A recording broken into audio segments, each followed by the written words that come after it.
They were already laughing when I walked in. Not at anything specific, just that steady, familiar kind of laughter that fills space more than it responds to anything real. My chair was still there, slightly pulled out from the table like someone had meant to sit in it but never did. No one seemed surprised to see me. That, more than anything, stood out. I took my seat without interrupting the flow. Plates passed. Someone asked a question that didn't require an answer.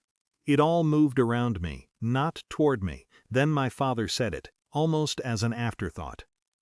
"Well, at least it works out. She can just stay at your place for a while." A few people chuckled. My sister smiled in that way that assumes agreement before it's given. I didn't respond. At first, no one noticed. The conversation kept moving, but the laughter didn't quite land the same way. It thinned out, like something had shifted just enough to be felt. I looked at the table, at the small marks in the wood I'd seen for years. At the way my plate had already been set, like my presence was still expected to follow a pattern I hadn't agreed to in a long time. I tapped my fingers once against the surface.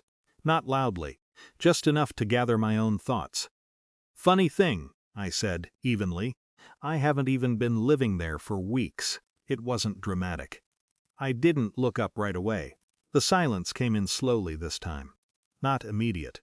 More like each person arriving at the same realization from a different direction. I stood. No one stopped me at first.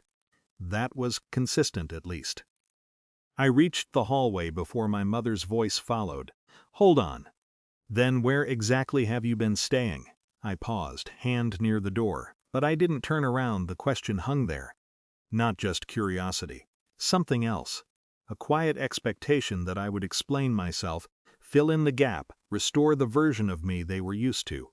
For a moment I considered answering fully, giving them the address, the details, something concrete they could hold on to. But the truth was, I hadn't told them for a reason, not out of secrecy, out of necessity. "I found another place," I said. It was enough to answer the question, not enough to satisfy it. Behind me, chairs shifted. Someone started to speak, then stopped. The room didn't know how to move forward without more information. I opened the door. "You just left?" my sister asked, her voice tighter now. I turned slightly then, not fully, just enough. I moved. The difference mattered to me, even if it didn't to them. Outside, the air felt quieter than it should have. Or maybe it was just the absence of all that layered noise.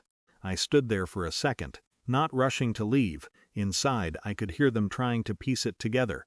Questions without answers tend to do that. Expand, echo, circle back. What they didn't know was that my leaving hadn't been sudden. It had been gradual, small decisions over time.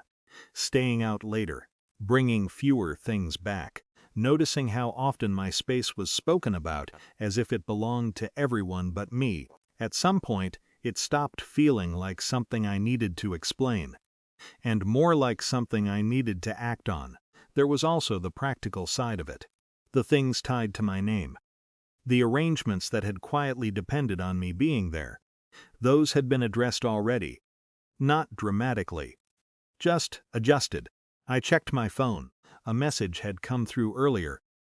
Formal and impersonal. The kind of message that doesn't argue or negotiate.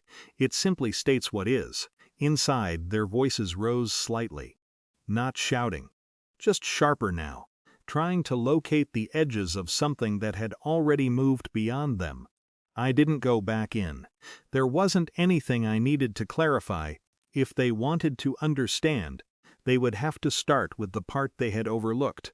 Not where I had been staying, but why I had chosen not to tell them.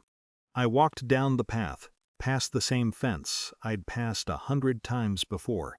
Nothing about the place had changed, just my place in it. And for once, that felt like something I didn't need to explain.